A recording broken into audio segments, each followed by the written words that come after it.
नमस्कार, आप देख रहे हैं अमर उजाला और मैं हूं आपके साथ डिंपल सोई। हाल ही की बात करें तो ऐसे कई मामले सामने आए हैं जब रिश्तों में कड़वाहट ने लोगों की जान तक ले ली। चाहे वो मेरठ का सौरभ हत्याकांड हो या फिर इंदौर का राजा रघुवंशी कांड हो। ऐसे मामलों के बाद विवाह को लेकर बहुत सारे सवाल खड़े हो गए हैं और अब लोग पुरानी परंपराओं के मुताबिक कुंडली मिलान में विश्वास करने लगे हैं। इसी को लेकर आज हम अमर उजाला कार्यालय में चर्चा कर रहे हैं और आज हमारे खास मेहमान है शहर के दो ज्योतिषाचार्य हमारे साथ हैं, आचार्य कौशल वत्स जी और पंडित विनोद शास्त्री जी। आपका अमर उजाला पर बहुत बहुत स्वागत है। धन्यवाद।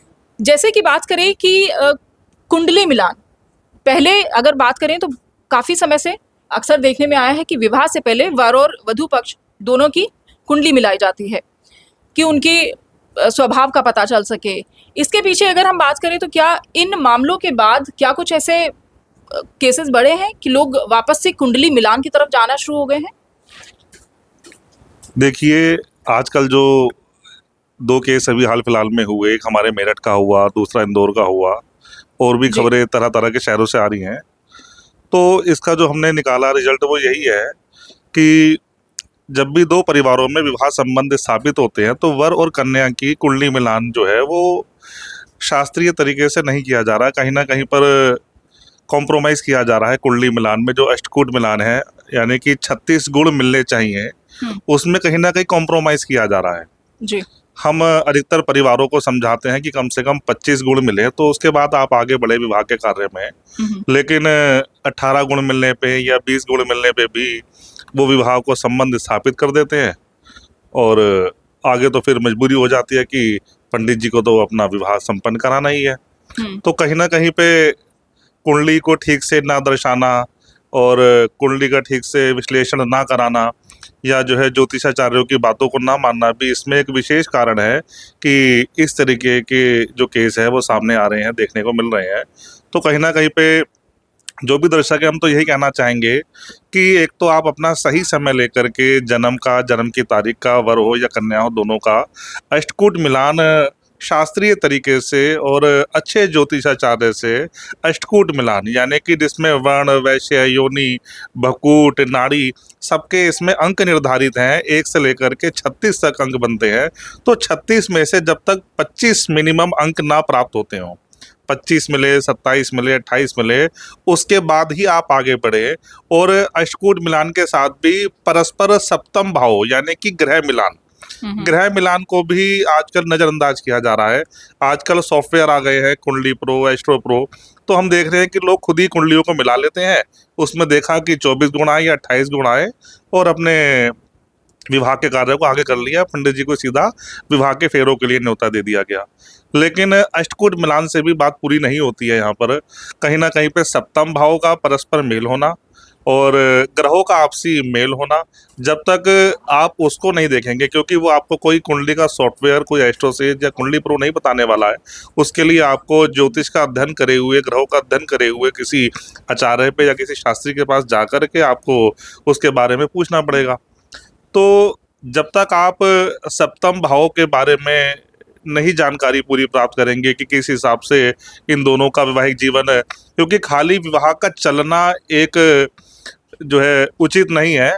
आगे क्या उनके संतान का योग भी है या नहीं, और आगे संतान होगी तो उसके बाद कहीं वैवाहिक ना भविष्य क्या कहीं होगा? वैवाहिक भविष्य किस प्रकार का होगा, बहुत सारी चीजें हैं। क्या कन्या मेरे भाग्य के लिए अच्छी रहेगी, या कन्या को सोचना चाहिए कि क्या ये वर मेरे भाग्य के लिए रहेगा। तो कहीं ना कहीं पे जब तक पूर्ण रूप से ग्रहों का मिलान, कुंडली का मिलान नहीं होगा, तब तक उस पर आगे नहीं बढ़ना चाहिए। जी, जैसे कि अभी आपने बात करी 36 गुणों का मिलना, तो ये अगर हमारे जो नए दर्शक हमारे साथ जुड़ रहे हैं या ज्योतिष की बहुत ज्यादा जानकारी जिनको नहीं है, तो उनको साधारण भाषा में हम कैसे समझा सकते हैं कि कुंडली में गुण दोष क्या मायने रखते हैं और किस तरह से ये होता है? देखो, कुंडली में अष्टकूट मिलान इसे कहा गया है। अष्टकूट यानी कि 8 तरीके के तत्व हैं। जी। उसमें जो पहला तत्व है वो वर्ण है, उसको 1 अंक प्राप्त है। फिर वैश्य है, 2 अंक प्राप्त है। इसी प्रकार से 1 से लेके 8 तक, जो 1 नंबर पे है उसको 1 अंक, जो 8 नंबर पे है उसको 8 अंक प्राप्त है। तो 1 से 8 तक की संख्या को जब हम टोटल करते हैं तो बैठता है 36। तो प्रत्येक तत्व का अपना अपना एक गुण है। जैसे कि अगर नाड़ी दोष की बात करें तो 3 तरह की नाड़ी है, आदि, मध्य और अंत है। नाड़ी दोष एक विशेष दोष माना गया है, क्योंकि जब तक नाड़ी का दोष रहेगा तब तक वैवाहिक जीवन में संतान का सुख आपको प्राप्त नहीं होगा। इसलिए नाड़ी दोष कदापि कुंडली मिलान में नहीं होना चाहिए। कुछ दोष ऐसे हैं जिनको हम दरकिनार कर देते हैं अगर हमारा सप्तम भाव या ग्रह मिलान अच्छा है। जैसे कि बात करें भकूट दोष की, तो भकूट दोष केवल आपसी एक परस्पर विचारों का है। या बात करते हैं गण दोष की। अब गण दोष हम देखते हैं कि देवगण है, राक्षस गण है, मनुष्य गण है। तो जो लड़का देवगण का होगा तो उसका जो स्वभाव होगा, जो व्यवहार होगा, वो देव योनि का है, तो उसको जो है देव तरह की तरह ही उसका व्यवहार होगा, वो धार्मिक जो है प्रवृत्ति का होगा। लेकिन अगर कन्या का जो है गण अगर राक्षस गण होगा तो वो उसी प्रवृत्ति की होगी, कहीं ना कहीं पे दुर्व्यसनों में, कहीं ना कहीं पे आलसी प्रवृत्ति की, या बात करें कि जो है मंदिर पूजा पाठ इत्यादि को ना मानने वाली। तो इसको देखना परमावश्यक है गण दोष को जी। तो इसी प्रकार से प्रत्येक अपना अपना सबका स्वभाव है। तो 36 गुण में से लगभग जब 26 गुण प्राप्त होंगे तो यानी कि आपका लगभग सारे दोष कहीं ना कहीं पे कुछ हद तक कम हो रहे हैं। तो इसको आप ये मान सकते हैं जी। पंडित विनोद शास्त्री जी से हम जानेंगे कि जैसे सोनम और मुस्कान के जो मामले अभी सामने आए हैं, उनके बाद क्या इस तरह के केसेस आपके सामने आ रहे हैं कि लोग कुंडली मिलाने के लिए पहुंच रहे हैं, कि शादी से पहले कुंडली मिलाना जरूरी समझ रहे हैं? जी, जब से ये घटनाएं हुई हैं तो लोगों के मन में दहशत फैला हुआ है जी। और ऐसी भावना लेकर के लोग आ रहे हैं कि कुंडली हमारी अच्छी मिले जब हम आगे शादी करेंगे। क्योंकि जीवन में हमें सबसे पहले मेन है कुंडली है। अगर हमारी कुंडली अच्छी मिल रही है, अच्छे गुण मिल रहे हैं और उसमें जो अभी आचार्य जी ने बताए गण मिल रहे हैं, नाड़ियाँ मिल रही हैं, 25 गुण मिल रहे हैं, तो हमारा जीवन अच्छा होगा। बाकी देखो सब कुछ तो गॉड के हाथ में, लेकिन फिर भी अपनी तरफ से हमें अच्छे से कुंडली अच्छे आचार्य से मिलान कराना चाहिए और उसको मानना चाहिए जी। क्योंकि अगर हमारा सब कुछ अच्छा रहेगा तो भगवान भी कृपा करेंगे। धर्म पे चलने वाला परेशान तो हो सकता है लेकिन पराजित नहीं होगा। उसे सफलता हमेशा धर्म पे चलने वाले को मिलती है। इसलिए अभी हमारे एक जो दाम्पत्य जीवन है, वैवाहिक जीवन है, ये ग्रहों के आधार पर टिका हुआ है। तो अगर हम जन्म पत्री को अच्छी तरीके से मिलान करके उसके अनुसार से वर वधू का अच्छा मेल मिलाप बैठ रहा है, अगर हम विवाह संस्कार करेंगे, आजकल लोग बाग विवाह संस्कार में मान लो पंडित जी लगन निकाल रहे हैं, कोई लोग बाग जो है समय से बैठते नहीं, अपने डांस करने में जो भी चल रहा पार्टी करने में लगे रहते, फेरे का जब समय खत्म हो जाए तो फेरे पे बैठते हैं। जब सारे कार्यों से फ्री हो जाएंगे, जब फिर पूजा पाठ में बैठेंगे, तो इसलिए हमारे धर्म को भी दरकिनार मुहूर्त को दरकिनार करके और कार्यों में कॉकटेल पार्टियां करने में लगे रहते हैं। बाद में जब सब फ्री हो जाएंगे, पंडित जी अब जल्दी कर दो, पंडित जी बेचारे क्या करें, उन्हें भी करना होता है जैसे भी। तो इसलिए हमें अपने धर्म को मानना होगा और धर्म पे चलना होगा। बहुत सारे लोग पहले जब तक केस नहीं हुए थे, इससे पहले बहुत सारे माँ बाप ही बच्चे की जन्म समय कुंडलियाँ चेंज करके उस हिसाब से मिला देते थे ताकि कुंडली मिल जाए। लेकिन अब जब से घटनाएं हो रही हैं तो लोगों के मन में काफ़ी दहशत भरा हुआ है और अब ज़्यादा जागरूक हुए हैं कि जब तक कुंडली ना मिले हम शादी नहीं करेंगे। ऐसी भावनाओं अभी अगर बात करें तो पहले बीच के एक परिवेश को देखें तो ये था कि अगर कुंडली नहीं भी मिल रही है तो भी शादी हो जाती थी। लेकिन अब ये पैटर्न फिर से शुरू हुआ है। तो क्या इसके पीछे कोई जैसे सिर्फ परंपरा है या फिर कोई मनोवैज्ञानिक आधार है या फिर एक ज्योतिष विज्ञान है? नहीं, ये तो ज्योतिष तो है, ये तो ज्योतिष पहले भी थी लेकिन लोग बाग मान नहीं रहे थे। जब तक किसी को कोई कष्ट नहीं होगा जब तक कोई पीड़ा समझ में नहीं आती। अभी दो तीन घटनाएं हो गई हमारे यहाँ, जब से लोगों के मन में ज़्यादा परेशानियां उत्पन्न हो रही है कि हो सकता है हम कुंडली पे विश्वास नहीं करते थे, ग्रहों पे इतना विचार नहीं करते थे, इसलिए शायद ऐसा हो रहा है। तो जब आदमी डरता है तो नाना प्रकार के कर्म करता है। इसलिए अब उसे भय है कि अब पहले पंडित जी से मिलान के विषय में विचार करके दोनों की कुंडली अगर अच्छी मिल रही है और कम से कम 25 गुण मिले, क्योंकि अगर गुण मिलेगा अच्छा तो जो हमारे दोष हैं, गण हैं, योनि है, सारा चीज अच्छा। पंडित आचार्य जी बात कर रहे थे, कौशल जी, तो उन्होंने बताया 36 गुण और आप भी जैसे कह रहे हैं कि 25 गुण मिलना जरूरी है। तो वो ऐसे कौन से अहम गुण हैं जो मिलने जरूरी है और उनके बेस पे अगर शादी हो रही है तो हाँ कि ठीक है भविष्य में सब अच्छा देखिए, ये जो हमारे में तो मेन तो गण है और नाड़ी है और हमारे जो 4 वर्ण हैं, ब्राह्मण, क्षत्रिय, वैश्य और शूद्र, तो सबके लिए अलग अलग कहीं कहीं नाना प्रकार की प्रथाएं हैं कि ब्राह्मण के लिए नाड़ी का विचार ज्यादा किया जाता है, क्षत्रिय के लिए वर्ण का विचार किया जाता है और वैश्य के लिए गण दोष का विचार किया जाता है और शूद्रों के लिए योनि का विचार किया जाता है। बाकी ये है, ये ज्योतिष परंपराएं भी हैं, लेकिन जितना भी हमें मानना चाहिए, जब तक ये सारे योग अच्छे ना मिले जब तक हमें शादी नहीं करनी चाहिए। तो इसलिए हम सभी दर्शकों से भी अनुरोध करेंगे कि God is very very great, सबसे महान है। तो धर्म की जो हमारी प्रथा उस पर ही जीव को चलना चाहिए, क्योंकि धर्म जब हमारा रहेगा जब हमारा जीवन सुख में रहेगा। जी बिल्कुल। और सत्यता पे रहोगे, जब कुंडली मिलाएंगे सब अच्छी चीजें होंगी तो सत्य है वो, और सत्य रहेगा तो सत्य कभी पराजित हो ही नहीं सकता। धर्म न दूसरा सत्य समाना, आगम निगम पुराण बखाना। तो इसलिए जो है हमें अच्छी तरीके से आचार से कुंडली मिलान करके, और जब अच्छा कुंडली मेल मिलाप हो जब हमें वर कन्या का शादी करना चाहिए। जी, जैसे अभी हमने बात करी कि कौन कौन से गुण अहम होते हैं, और कई बार ये होता है कि कुछ गुण नहीं मिल रहे हैं, तो क्या उनका कोई उपाय होता है? ऐसा है, जो अच्छे पंडित जी लोग हैं वो तो मना कर देते हैं, क्योंकि गुण नहीं मिल रहा है तो शादी नहीं करनी चाहिए। क्योंकि अगर हम बिना गुण मिले शादी करेंगे तो नाना प्रकार के हमारे जीवन में, वैवाहिक जीवन में परेशानियां उत्पन्न होती ही रहेंगी। इसलिए जो अच्छे लोग हैं वो तो मना कर देते हैं कि भैया गुण नहीं मिल रहे, शादी नहीं करनी चाहिए। लेकिन जो बहुत सारे हैं जजमान लोगों के कहे, जो आते हैं पूछने, कस्टमर के कहे अनुसार बताते हैं, तो पंडित जी का क्या जा रहा है वो भी जो है कुछ लोग कह देते हैं। लेकिन ऐसा नहीं होना चाहिए, हमें जब गुण मिले तभी शादी करनी चाहिए, अन्यथा जो है मना कर देना चाहिए। और सभी आचार्यों से मेरा भी, सभी आचार्यों से भी निवेदन है कि जब अच्छी तरीके से कुंडली मिलान हो जब भी यजमान को शादी करने की अनुमति दे, अन्यथा जो है मना कर देना चाहिए। आचार्य कौशल जी से हम जानना चाहेंगे कि जैसे मोस्ट ऑफ, हम भी अगर बात करें और हमारे दर्शक भी मोस्ट ऑफ जब सुनते होंगे शादी को लेकर या कुंडली की जब बात होती है तो मांगलिक होना सबसे ज़्यादा सुनने में आता है कि कन्या मांगलिक है या वर मांगलिक है, तो उसके लिए मोस्ट ऑफ ये सोचने में आता है कि उसके लिए मांगलिक ही दूल्हा तलाश करना है या फिर मांगलिक ही कन्या तलाश करनी है। तो इसके पीछे का क्या वो है? और एक चीज़ जो दूसरी होती है वो होता है काल सर्प दोष।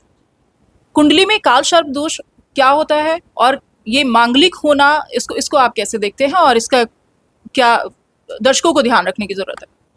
बिल्कुल, आपने बहुत अच्छा सवाल पूछा कि मांगलिक दोष। मैं अपने दर्शकों को बताना चाहूंगा कि हमारी कुंडली में 12 भाव हैं, 1 से लेकर के 12 तक। जब आप चक्र देखते हैं तो उसमें 12 खाने हैं। तो उसमें अगर बिल्कुल सेंटर में यानी कि फर्स्ट भाव में, लगन में अगर मंगल विराजमान होगा, या फिर चौथे भाव में, चतुर्थ भाव में, सप्तम भाव में, अष्टम भाव में या द्वादश भाव में, इन स्थानों पे अगर मंगल होता है तो उसको मंगलिक कुंडली कहा जाता है कि ये कन्या मंगलिक है या ये वर मंगलिक है, तो उसको मंगलिक की श्रेणी में रखते हैं हम लोग। तो ऐसा कहा गया है कि हमारे शास्त्र कहते हैं, हमारी मुहूर्त चिंतामणि और ज्योतिष रत्नाकर कहती है कि मंगलिक कन्या का विवाह या मंगलिक वर का विवाह मंगलिक कन्या के साथ ही और मंगलिक वर के साथ ही होना चाहिए। मंगलिक का मंगलिक के साथ में ही विवाह का विधान निश्चित किया गया है। लेकिन मंगलिक दोष से कुछ परिहार भी है, यानी कि अगर मंगल को शनि की दृष्टि हो, मंगल राहु से युक्त हो, तो जो है मंगल दोष कट भी जाता है, या मेष का मंगल अगर लगन में हो, तो इसमें तरह तरह से कुछ 8 से 10 परिहार यानी कि दोष कट जाता है। तो वो भी पुस्तकों में, शास्त्रों में दिया गया है, तो उसका भी अध्ययन आवश्यक है। और कुछ लोग कहते हैं कि पंडित जी 27 वर्ष के बाद जो है मंगल दोष शांत हो जाता है। तो हम कहेंगे कि शांत नहीं होता है, कि अगर आप मंगलिक हैं और 27 वर्ष के बाद अगर आप नॉन मंगलिक के साथ में विवाह कर रहे हैं तो वो उचित नहीं है हमारे हिसाब से। मंगलिक का विवाह मंगलिक के साथ ही होना चाहिए। कई बार ऐसा होता है कि अगर कन्या मांगलिक है या वर मांगलिक है और जो उसका पार्टनर है वो मांगलिक नहीं है और शादी हो गई दोनों की, तो क्या उसके बाद के भी कुछ उपाय ऐसे होते हैं? ऐसे केस आजकल लगभग बहुत सारे देखने को मिलते हैं, क्योंकि आजकल प्रेम विवाह का चलन बहुत ज़्यादा चल गया है। तो उसमें हम देखते हैं कि पंडित जी की हमारी पुत्री तो मांगलिक है, लेकिन जो लड़का है वो मांगलिक नहीं है, तो इसका कोई उपाय बताइए। तो हमारे मुहूर्त चिंतामणि में या ज्योतिष रत्नाकर में या और भी ज्योतिष की जो शास्त्र है, जो पुस्तक है, उसमें कुछ उपाय बताए गए हैं कि अगर लड़की मांगलिक है और लड़का मांगलिक नहीं है तो कन्या की मंगल शांति के लिए कुछ उपाय कर दिया जाता है। लेकिन जब उनके फेरे हों, यानी कि जिस दिन उनका विवाह की तिथि निर्धारित हो, वो विवाह उनका एक पर्टिकुलर जो मुहूर्त है, मुहूर्त में ही होना चाहिए, क्योंकि मुहूर्त का अपने आप में एक अलग ही महत्व है। तो जब तक मुहूर्त में नहीं होगा, आपने मंगल शांति करा ली लेकिन आपने लगन और फेरों को जो है शुभ मुहूर्त में नहीं किया, तो मंगल शांति करानी व्यर्थ है। एक चीज़ और मेरे जहन में जो आ रही है वो ये कि कई बार जब मांगलिक विवाह की बात होती है, या कई बार होता है कि अगर कोई मांगलिक है तो ये सुनने में प्रचलन में आता है कि इसके तो पेड़ से शादी करानी पड़ेगी या ऐसा कुछ इस तरह की। ये सिर्फ कथाएं प्रचलन में है या फिर इनके पीछे कुछ सच्चाई है? नहीं, बिल्कुल ये इसका जो आपने कहा कि अभी की वृक्ष के साथ में शादी करानी पड़ेगी या नारायण विवाह कराना पड़ेगा, ये चलन में है, लेकिन इसका पौराणिक महत्व है। ये शास्त्रों में लिखित है, ज्योतिष उपायों में लिखित है कि जब कन्या मांगलिक है और लड़का मांगलिक नहीं है तो कन्या का जो है नारायण विवाह करा दिया जाता है। नारायण यानी कि आपके जो मंदिर में बाल गोपाल जी हों, शालीग्राम जी हों, तो उनके साथ में जो है, लेकिन अग्नि के 4 ही फेरे कराए जाते हैं और पूरा वो विवाह विधि विधान से कराया जाना चाहिए, तो ही वो आपका जो है सफल हो सकता है। तो ये बिल्कुल सही है। इसी प्रकार से अगर लड़का मांगलिक है और लड़की मांगलिक नहीं है और लड़के की मंगल शांति, मतलब ये मंगल दोष परिहार में ही आया, और उसकी मंगल शांति अगर करनी है तो लड़के का एक बेरी का वृक्ष हुआ, बेरी के वृक्ष से जो है उसका विवाह करा दिया जाता है, तो जो है मंगल दोष शांत हो जाता है और विवाह सफल होने के योग प्रबल हो जाते हैं। जी बिल्कुल। ये तो रही कुंडली में दोष और गुण की बातें, और मैं एक चीज और भी जानना चाहूंगी कि जैसे फिर उन्हीं मामलों पे आते हैं कि लगातार एक मन में डर बैठने लगा है पेरेंट्स के कि जब वो बच्चे की या बेटे की शादी करने जाते हैं तो उनके दिमाग में कहीं ना कहीं एक डर रहता है कि बेहतर है कि कुंडली मिला ली जाए तो ज्यादा अच्छा है, चाहे वो लव मैरिज को अरेंज में बदल रहे हैं या फिर वो अरेंज मैरिज हो रही है। तो क्या युवा भी आपके पास इस तरह से पहुंच रहे हैं इस डर को लेकर? जी बिल्कुल। अभी हाल फिलहाल का एक वाकया है कि पहले तो वो प्रेम विवाह था और प्रेम को अरेंज मैरिज में जो है आगे कराया जा रहा था, तो कुंडली मिलाई तो गुण मिलान इतना अच्छा नहीं था, हमने कुछ उपाय बताए, लेकिन इन सारे जो केस हुए इनको देखने के बाद लड़की ने स्वयं ही मना कर दिया कि अब मैं उपाय करके मैं शादी नहीं करूंगी क्योंकि हमारी कुंडली अच्छी नहीं मिलती है। और रही बात है कि ये जो मुस्कान वाला कांड हुआ या जो सोनम रघुवंशी वाला कांड हुआ या और भी जो भी केस, या एक आम जनता के भी कई बार वैवाहिक जीवन में हम देखते हैं कि वैवाहिक जीवन सुखद नहीं चल रहा है, तो उसमें बात करेंगे हम सप्तम भाव की। तो ऐसा लिखित है ज्योतिष के ग्रंथों में कि जब तक सप्तम भाव आपका सुखद नहीं होगा, यानी कि सप्तम भाव में शुभ ग्रह नहीं बैठा होगा, शुभ ग्रह यानी कि वहां पे शुभ राशि हो, वहां पर शुक्र बैठा हुआ हो। किस तरह से ये होता है हमारे दर्शकों को हम दिखाना चाहेंगे, जूम करके अगर ये आ सके। उधर दिखा, हाँ हाँ उधर उधर उधर कहीं से दिखा दो। आप देखेंगे इसमें दर्शक इधर देख पा रहे होंगे, तो इस तरह से ये कुंडली हाँ होती इसमें है। जो बिल्कुल आप ऊपर से गिनेंगे इसको एंटी क्लॉक गिना जाएगा 1 2 3 4 5 6 और 7, तो जो बिल्कुल सेंटर में नीचे की तरफ है ये सप्तम भाव है। सप्तम भाव में शुक्र बैठे, बृहस्पति बैठे, सूर्य बैठा हो, तो ये सब शुभ माना गया है। लेकिन जब यहाँ पर राहु बैठा हो, केतु बैठा हो, या इन्हीं स्थान से अभी आपने बात करी कि काल सर्प योग, अगर काल सर्प योग बनता हो तो वो अपने आप में एक जो है विवाह के लिए अनुकूल योग नहीं है जी। तो जब तक सप्तम भाव में कोई शुभ ग्रह दृष्टि नहीं होगा, शुभ ग्रह की दृष्टि नहीं होगी या शुभ ग्रह विराजमान नहीं होगा, तो तब तक आपका विवाह जीवन सुखद होने वाला नहीं है। तो जहां तक मैं मानता हूं कि जितने भी ये पीछे जो केस हुए, इन सब केसों में इसी प्रकार की कोई ना कोई स्थिति कुंडली में रही होगी कि कुंडली मिलान करते समय या तो काल सर्प योग का ध्यान नहीं दिया गया, या सप्तम भाव में राहु बैठा हुआ हो या शनि बैठा हुआ हो, और राहु अगर बैठा हो सप्तम भाव में, राहु की दशा चल रही हो, शनि से युक्त हो या शनि से दृष्ट हो, तो वो अपने आप में एक वैवाहिक जीवन को कहीं ना कहीं पे हमारी जो गाड़ी है उसको डगमगा देता है, वैवाहिक जीवन प्रभावित हो जाता है उससे। बिल्कुल, जैसे कि पंडित विनोद शास्त्री जी ने आपको ये कुंडली दिखाई है, तो हमारे दर्शक बहुत सारे जो जिनके मन में संशय होगा या शंकाएं होंगी, तो वो ये देख सकते हैं कि सप्तम भाव कहाँ होता है और सप्तम भाव में जिस तरह से कौन सा ग्रह है, तो उससे उनको अंदाजा लग सकता है कहीं ना कहीं पे। बिल्कुल। और एक चीज और जो हम जानना चाहेंगे कि शादी के बाद 40 की एज में, 50 की एज में जो रिश्ते टूटते हैं, तो उनके पीछे किस तरह के कारक ज्योतिषी अगर विज्ञान से हम देखें तो?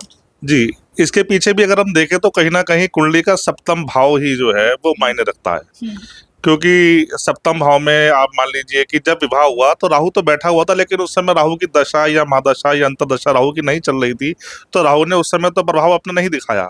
लेकिन जब विवाह उस समय तो सुखद स्थिति में हो गया, लेकिन जब राहु की दशा चली, यानी कि सप्तम भाव की जब दशा या महादशा आरंभ हुई, तो राहु ने सप्तम भाव को पीड़ित करना आरंभ कर दिया। तो उसके लिए मैं एक ही चीज कहना चाहूंगा कि अच्छे ज्योतिषी से अपने कुंडली का आकलन करा करके सप्तम भाव को आप शुभ परिस्थिति में आप उसका उपाय कर सकते हैं। यानी कि राहु अगर विराजमान है तो आप राहु के उपाय कर सकते हैं। राहु के बहुत सारे उपाय हैं, तो इस प्रकार से अपने वैवाहिक जीवन को आप सुखद और ले जा सकते हैं। बिल्कुल। और अगर हम इसको और आगे बढ़ाते हैं तो जहाँ तक हम युवाओं की बात कर रहे हैं तो एजुकेटेड हो रहे हैं, अवेयर हो रहे हैं, और मुझे लगता है कि कुंडली मिलान में बहुत ज़्यादा यकीन नहीं करते। जहाँ हम लव मैरिज की बात करते हैं तो वो जाति, रंग, रूप या धर्म नहीं देख रहे हैं, तो वहाँ कुंडली मिलान भी कहीं ना कहीं पे पीछे छूटता जाता है। तो ऐसे युवाओं को आप क्या सुझाव देना चाहेंगे? देखिए, एजुकेटेड होना और अवेयर होना दोनों में बहुत अंतर है। कि आज का युवा एजुकेटेड हो गया, ये अच्छी बात है, और एजुकेटेड होने के कुछ नुकसान भी हैं। नुकसान ये है कि अगर मैं ज्योतिषाचार्य हूँ तो मुझे ग्रहों का तो ज्ञान है, लेकिन मुझे कि ये कंप्यूटर कैसे बनेगा या कंप्यूटर कैसे ठीक होगा, इसका ज्ञान मुझे नहीं है। तो मैं जिस चीज़ का मैं ज्ञाता हूँ, मुझे उसी चीज़ पे आगे बात करनी चाहिए। अगर मुझे कंप्यूटर मुझे सही कराना है तो मुझे किसी इंजीनियर को, सॉफ्टवेयर वाले को बुलाना होगा। इसी प्रकार से जो युवा है वो कंप्यूटर को तो खोल रहा है और कंप्यूटर पे ही कुंडली बना करके और उसका जो निष्कर्ष कंप्यूटर लिखित रूप में दिखा रहा है वो उसको मान करके और उसी को फॉलो कर ले रहा है, और इस प्रकार से वो अपने जीवन को आगे बढ़ा रहा है। लेकिन ये उचित नहीं है। आपको कुंडली को मानना पड़ेगा, आपको कुंडली का आकलन, कुंडली का फलादेश कराना पड़ेगा। दोनों का परस्पर मिलान, अष्टकूट मिलान, सप्तम भाव दृष्ट है, शुभ है, अशुभ है, उसका आपको आकलन करा करके। और ऐसा नहीं है कि ग्रह ना मिलते हों तो विवाह नहीं होगा। मैं युवाओं को आजकल के कहना चाहूँगा कि कई सारे दोष परिहार हमारे शास्त्रों में बताए गए हैं। तो आप अगर किसी अच्छे ज्योतिषी पे जाते हैं तो जो भी दोष आपकी कुंडली में होगा, अगर मिलान कम हो रहा है, आपने कंप्यूटर पे देखा, तो फिर भी आप ज्योतिषी पे जाइए और जो है आप उसको दोष के निवारण के लिए कोई ना कोई आप उपाय कीजिए, अच्छा उपाय। ऐसा कोई दोष नहीं है जिसका उपाय करके उस दोष को आप दोष मुक्त ना कर सकते हो। जी। और अगर बात करें, हम हिंदू धर्म की बात करते हैं तो हमारे यहाँ ज्योतिष और ये सब गुण दोष, दूसरे धर्मों में तो इस तरह की चीजें नहीं है। तो वो लोग क्या उपाय करें? क्योंकि शादियां तो वो भी हर कोई इंसान है, तो वैवाहिक जीवन तो सबका है। तो उस सिनेरियो पे फिर क्या आपके सुझाव रहते हैं? देखिए, आपने बहुत अच्छा प्रश्न किया। अभी बीते दिनों में सर्च करते रहते हैं, आजकल जब जितने ये वाले केस आए, तो एक दिन सर्च करते करते मैं पहुंच गया कि सबसे कम जो तलाक के केस अभी तक हैं वो सिख धर्म में है। जी। तो उसका जब हमने देखा कि सिख धर्म में सबसे कम तलाक के केस होने का कारण ये है कि उन लोगों ने अपना जो फेरे लेने का जो समय निर्धारित करा हुआ है वो हमारे तरीके से अभिजीत मुहूर्त को करा हुआ है। वो हमारे हिसाब से अभिजीत मुहूर्त को करा हुआ है। ओके। तो अभिजीत मुहूर्त हमारे 24 घंटे में से जो भी हमारा सूर्योदय से लेकर के और अगले दिन के सूर्योदय तक का जो एक विशेष प्रशस्त मुहूर्त में वो लोग अपने श्री गुरु ग्रंथ साहिब के जो फेरे लेते हैं, तो वो उसका एक अत्यधिक महत्व है कि उसमें उनके ग्रहों को, यानी कि सूर्य की दृष्टि और सारे ग्रहों का जो है उनके ऊपर आशीर्वाद उस समय रहता है, क्योंकि अभिजीत मुहूर्त को मुहूर्तों का एक तरीके से राजा माना गया है। जी। तो ऐसे मुहूर्त में वो फेरे लेते हैं। जी, बिल्कुल। और फिर युवाओं की बात कर रहे हैं और मुस्कान सोनम हत्याकांड की लगातार चर्चा हो रही है। तो क्या आपने, जैसे कि आप ज्योतिष पढ़ते रहे हैं, लंबा आपका अनुभव रहा है, अध्ययन आप करते रहते होंगे, तो क्या आपने इन महिलाओं की कुंडली पर कोई अध्ययन किया कि इन महिलाओं की कुंडली में क्या दोष थे, या कुछ ऐसा, कुछ ग्रह नक्षत्र कुछ ऐसा कह रहे थे कि ये इस तरह के फैसले ले सकती हैं? जी, अधिकतर हमने देखा कि इस केस के अलावा भी अगर और भी हम कुंडलियों की बात करें, समाज में कई तरह की कुंडली हमारे पास में आती हैं या हम सर्च करते रहते हैं, रिसर्च चलती रहती है। तो उसमें हमने देखा कि कहीं न कहीं पे आपकी कुंडली में तो प्रेम विवाह का योग बन रहा है, लेकिन कहीं न कहीं परिवार के दबाव में, जैसे अभी हमने इंदौर वाला कांड देखा, सोनम रघुवंशी ने परिवार के दबाव में जो है एक परिवार की सहमति से अपना विवाह करा। तो योग तो प्रेम विवाह का था, और लेकिन उसने जो है परिवार की सहमति से विवाह कर लिया, लेकिन कहीं ना कहीं वो उस चीज को अपनाते अपनाते वो ऐसे कर्म कर बैठी कि ये भी एक ग्रहों का ही प्रभाव रहा कि आपके लग्न में कोई जो है ऐसा ग्रह बैठ जाना, जैसे कि लग्न में आपके राहु बैठ गया हो शनि की राशि में, तो कहीं ना कहीं पे वो व्यक्ति को इस तरीके से प्रभावित कर देता है कि व्यक्ति जो है कोई भी बड़ा कुकर्म करने के लिए भी हिचकता नहीं है। तो और पंडित कई विनोद जी, आपसे भी जानना चाहेंगे कि आप क्या सोचते हैं इस तरह की अगर हम बात करें कि क्या महिलाओं की जो मनोदशा है वो भी कहीं ना कहीं से ग्रहों से प्रभावित होती है? जी, सबसे पहले हमारा कर्म और चरित्र अच्छा होना चाहिए। कुंडली तो बाद की चीज़ें हैं, बाकी अगर हमारा कर्म अच्छा होगा तो सब कुछ अच्छा होगा। एक दोहा है, कर्म तेरे अच्छे हैं तो किस्मत तेरी दासी है, नीयत तेरी साफ है तो घर में मथुरा काशी है। तो जैसे हमारे देवताओं में था कि ये जो पति पत्नी का वैवाहिक जीवन है एक विश्वास का है, जी। तो हमें अपने दोनों के प्रति अगाध विश्वास होना चाहिए। भवानी शंकरो वंदे श्रद्धा विश्वास रूपिणो। जब तक हमारे अंदर विश्वास नहीं होता तब तक हम दूसरों के प्रति कुछ ना कुछ विचार गलत आते रहते हैं। तो इसलिए सबसे पहले हमें अपने चरित्र को अच्छा करना होगा, एक दूसरे के प्रति हमें कॉन्फिडेंस लाना है कि ये बढ़िया है, अच्छा अच्छे विचार रखने होंगे। सारी चीज़ें उसी से नहीं होगी कि जन्म पुत्री मिल गई कर्म कर। बढ़िया सकारात्मक हाँ रखने की हाँ, जरूरत तो है। हम हमेशा अच्छे विचार रखने की जरूरत है। हम्म। अगर हमारे अच्छे विचार होंगे, अच्छा कर्म होगा तो सब कुछ अच्छा ही होगा। अगर कुछ गड़बड़ियाँ भी होंगी, लेकिन हमारे हिंदू धर्म में ज़्यादातर क्या है कि जब आदमी दुखी होता है तो भगवान की तरफ भागता है, और जब सुखी हो जाता है तब तो फिर भगवान को कम छोड़ता है। हाँ। वो तो नहीं है, दुख में सुमिरन सब करे, सुख में करे न कोई, जो सुख में सुमिरन करे तो दुख काहे का होए। तो अगर हम हमेशा भगवान का चिंतन करते रहेंगे तो हमारे ऊपर भगवान की कृपा हमेशा बनी रहे, क्योंकि सारी रिस्पॉन्सिबिलिटी भगवान जी की हो जाती है। बिल्कुल। क्योंकि अगर हम किसी संसारिक जीव के यहाँ कोई कार्य करते हैं तो हमें मजदूरी मिलता है, भगवान के लिए करेंगे तो भगवान नहीं देंगे, जब दुनिया वाले दें भगवान तो और कृपा करेंगे।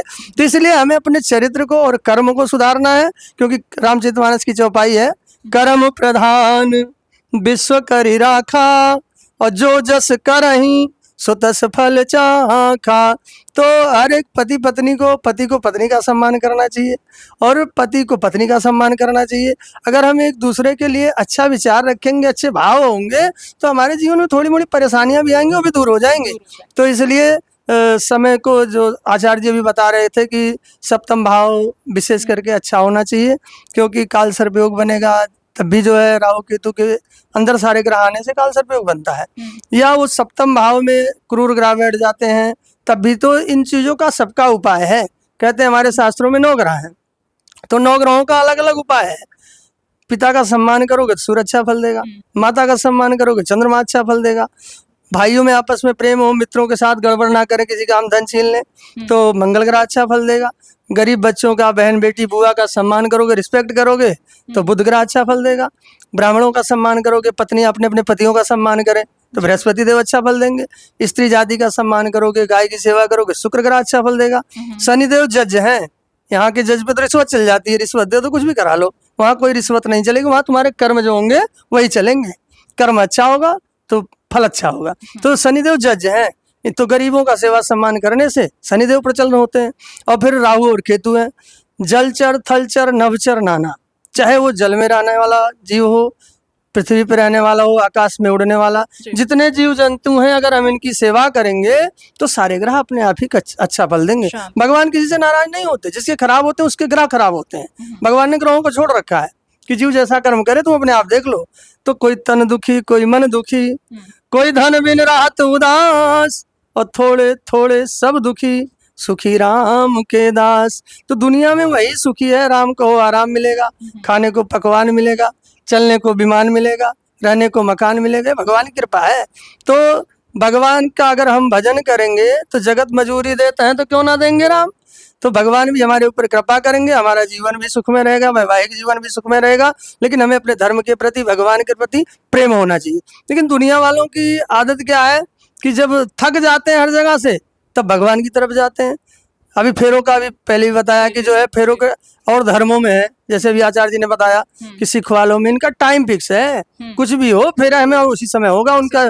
लेकिन हमारे हिंदू धर्म में है ही नहीं है, जब हर जगह से फ्री हो जाएंगे, जब पूजा करेंगे तो वो भी जल्दी जल्दी कर दो, तो क्या किया जाए। तो जो हमारा कर्म ही शुरू से ही खराब होता आ रहा है, तो बाद में जब हमारी नींव कमजोर होगी तो बिल्डिंग अपने आप ही स्वतः ही कमजोर हो जाएगी।